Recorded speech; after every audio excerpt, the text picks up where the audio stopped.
오늘은 7월 4일 목요일입니다. 오늘 우리 시간의 말씀 골로새서 1장 24절. 나는 이제 너희를 위하여 받는 괴로움을 기뻐하고 그리스도의 남은 고난을 그의 몸된 교회를 위하여 내 육체에 채우노라. 내가 교회에 일꾼된 것은 하나님이 너희를 위하여 내게 주신 직분을 따라 하나님의 말씀을 이루려 함이니라. 아멘. 오늘 사도 바울은 너희를 위하여, 우리 성도를 위하여 받는 괴로움을 기뻐하겠다. 그리스도의 남은 고난을 몸된 교회를 위해서 내 육체에 채우겠다. 그리고 내가 교회 일꾼된 것은 내게 주신 직분을 따라 하나님의 말씀을 이루려 함이라. 이렇게 바울은 증언합니다. 이 사도 바울이 어떻게 하나님께 잡혀서 일꾼이 됩니까? 원래 이 사도 바울은 청년 사울이었습니다. 청년 사울이었는데 바리새인 중에서 아주 극한 바리새인, 그래서 율법주의자입니다. 이 청년 사울은 예수 그리스도의 교회를 박해했죠. 예수 그리스도의 교회가 유대 민족의 종교, 유대교를 위협한다고 생각했습니다. 유대교적인 이 바리새적인 신앙의 그 관점으로 볼 때 기독교는 이단이라는 것이죠. 그래서 이단인 교회를 박멸하는 길이 유대교를 보호하는 길이고 유대 민족을 보호하는 길이다. 이렇게 생각했던 것입니다. 그래서 그가 청년 사울일 때는 아주 살기가 등등해서 교회를 핍박했던 그 인물입니다.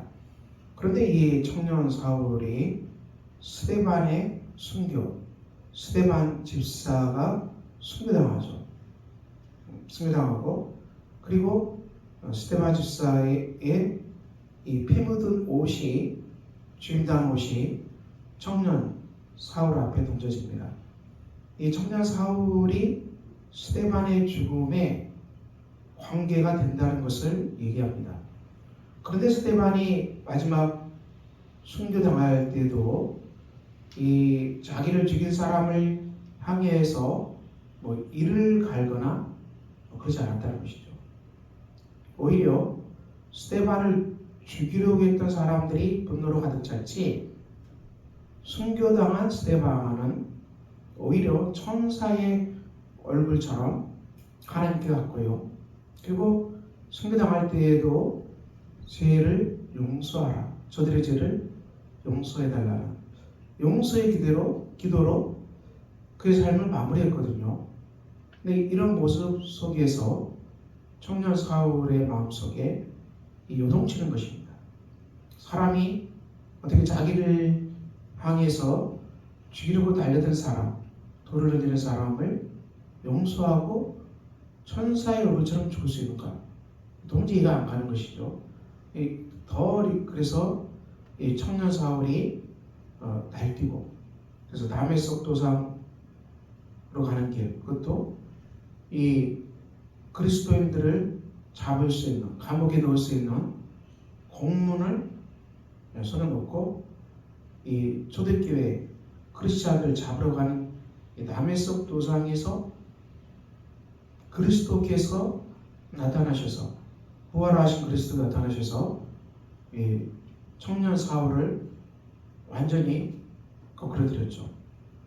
거기에서 청년 사울이 무너졌고, 부활하신 예수 그리스도를 바울이 뵌 것입니다. 3일 동안 문을 멀었지만 바울은 이 부활하신 그리스도가 나타나셔서 자기를 꺾어버린 이 회심의 사건, 주님이 찾아온 이 극적인 이 표적을 그가 끝까지 간직하고 이 복음 전파의 길로 달려갔죠.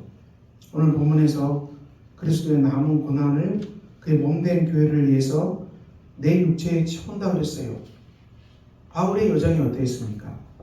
바울의 여정이 고린도후서 11장 내가 수고를 넘치도록 하고 옥에 갇히기도 더 많이 하고 매도 수없이 맞고 여러 번 죽을 뻔하였고 유대인들에게 40에서 하나 감한 매를 5번 맞았으며 3번 태장으로 맞고 1번 돌로 맞고 3번 파선하고 일주야를 깊은 바다에서 지냈으며 여러 번 여행하면서 강의 위험, 강도의 위험, 동족의 위험, 이방의 위험과 신의 위험과 광야의 위험과 바다의 위험과 거짓 형제 중에 위험을 당하고 수고하고 애쓰고 여러 번 자지 못하고 줄이며 목마르고 여러 번 굶고 춥고 헐벗었노라. 이 일은 고사하고 아직도 날마다 내 속에 눌리는 일이 있으니 곧 모든 교회를 위하여 염려하는 것이다. 누가 약하면 내가 약하지 아니하며 누가 실족하게 되면 내가 애타하지 아니하냐.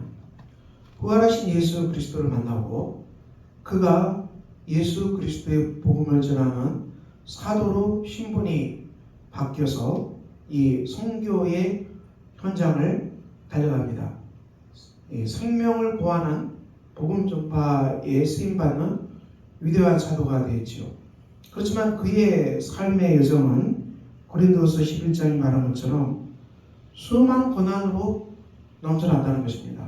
상상할 수 없는 고난이 복음 전파의 길 속에서 계속 나타났다는 것을 오늘 본문은 고린도서 11장은 증언합니다.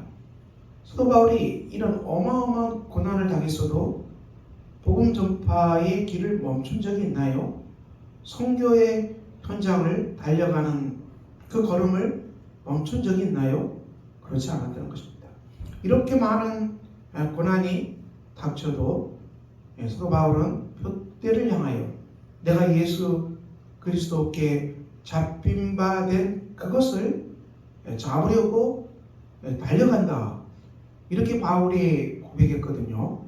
오늘 저와 여러분이 예수 그리스도의 십자가의 놀라운 속죄의 은혜로 죄 용서함 받고 그리고 부활하신 예수 그리스도의 영생의 생명을 우리가 가졌고 또 영원한 생명을 갖고 있습니다. 그리고 이제 우리가 남은 생애에는 예수 그리스도의 제자로 증인으로 살아가는 길입니다. 우리에게 임무가 있습니다. 복음 전파의 임무가 우리에게 남아있는 것이죠. 성도의 신분은 이 복음 전파, 하나님 나라의 대사, 그리스도의 대사로 살아가는 신분은 항상 함께합니다. 물론 이 땅에 우리가 문화 명령이 있습니다. 다스리고 정복하고 땅에 충만하고 우리의 직장, 일터 우리가 일반적인 이 문화 명령을 우리가 잘 또 수행해야 됩니다. 그렇지만 크리스찬은 이 문화 명령만 있는 사람이 아니죠. 크리스찬은 반드시 전도 명령, 복음 전파의 명령을 가지고 있습니다. 이 영혼 구원에 대한 부담이 있기 마련이에요, 여러분. 그럼 이것이 없다면 우리가 크리스찬이 맞겠습니까? 우리에게 다 전도에 대한 부담이 있고 또 복음 전파의 사명 때문에 눌림의 눈도 있게 될 것입니다. 그렇지만 하나님은 우리와 함께 하시고 우리와 동행하심으로 이 땅끝까지 이르러서 복음을 전파하기를 원하십니다. 내가 서 있는 현장이 바로 복음 전파의 현장입니다. 우리가 이 현장을 귀하게 보셔야 될 겁니다. 물론 우리가 이 현장에서 열심히 일하고 땀 흘리고 정직하게 수고하고 애쓰는 이 문화명령을 수행하는 것, 그것도 맞습니다. 우리가 이것도 회피할 수는 없어요.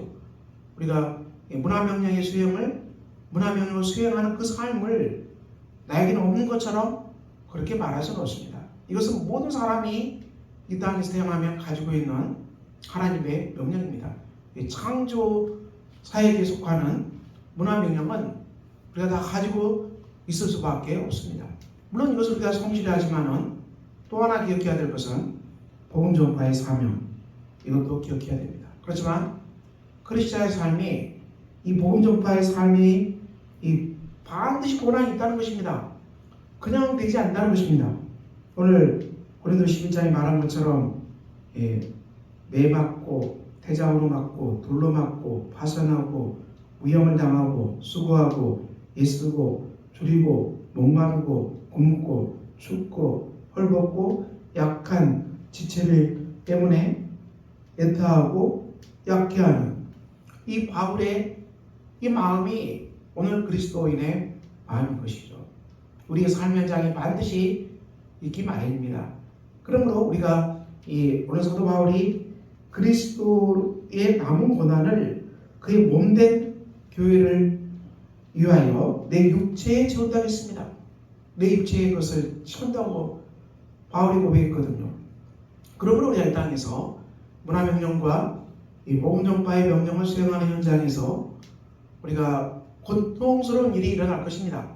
돌이 날라오기도 하고 매맞는 일도 일어나고 모욕당하는 일도 일어나고 또 마음 아프게 하는 일도 일어나고 염장치게 하는 일도 일어나고 이런 정말 눌리는 일도 일어나고 정말 이러다 딱 죽겠다 그런 마음이 들 정도의 고난도 일어날 수 있을 것입니다. 그렇지만 기억할 것은 이것을 이상한 일로 여겨서는 안 된다는 것입니다. 이상한 일이 아니다는 것입니다. 우리가 예수 믿고 구원받고 그리고 부활의 영생을 가진 자로서 이제 천국 가는 길까지 이 꽃길로 진동? 그건 말이 안 되겠죠. 꽃길로 진동하고 장밋빛 꽃밭으로 진동하는 길이 크리스찬의 길입니까? 그러지 않다는 것입니다. 그래서 크게 오해하는 것이죠. 오늘 바울은 사도로 부르심받고 그 사명을 감당하는 현장에 그리스도의 남은 고난을 그의 몸된 교회를 위해서 내 육체에 채운다는 이 고백을 하고 있습니다. 그리고 실제로 그의 삶이 그렇게 살아갔음을 우리가 기억해야 됩니다. 그러므로 저 여러분이 오늘도 이 문화명령 그리고 전도명령을 수행하는 삶의 자리에서 고난의 비바람이 몰아닥친다 할지라도 절대로 이상하게 여기지 말고 하나님이 나를 미워하실까 이런 일이 발생했겠지. 하나님이 나를 싫어하니까 내 삶에 이런 돌이 날라오겠지. 그렇게 절대로 이상하게 생각하지 마시고 우리가 어떻게 생각하게 됩니까? 주의 복음 전파의 길에는 이렇게 많은 고난이 있기 마련이구나. 이것 또한 기뻐하고 받는 괴로움을 기뻐하고 그리스도의 남은 고난을 그의 몸된 교회를 위해서 내 육체에 채우는 이 삶이 내게 이루어져 있구나. 이렇게 확신하고 이 말씀대로 기도하고 우리가 또 즐겁게 주님과 함께 우리 삶의 길을 걸어갑시다. 이런 복된 날 되시기를 예수 그리스도 이름으로 축원합니다. 기도합니다. 감사하는 사도 바울이 이제 너희를 위하여 받는 괴로움을 기뻐하고 그리스도의 남은 고난을 그의 몸된 교회를 위해서 내 육체에 채운다고 하셨습니다. 이 말씀이 우리 안에 이루어짐을 우리가 기뻐하는 우리가 되게 하여 주시옵소서. 예수 그리스도의 이름으로 기도합니다. 아멘. 하늘에 계신 우리 아버지의 이름을 거룩하게 하시며 아버지의 나라가 오게 하시며 아버지의 뜻이 하늘에서와 같이 땅에서도 이루어지게 하소서. 오늘 우리에게 일용할 양식을 주시고 우리가 우리에게 잘못한 사람을 용서해 준 것 같이 우리 죄를 용서해 주시고 우리를 시험에 빠지지 않게 하시고 악에서 구하소서. 나라와 권능과 영광이 영원히 아버지의 것입니다. 아멘.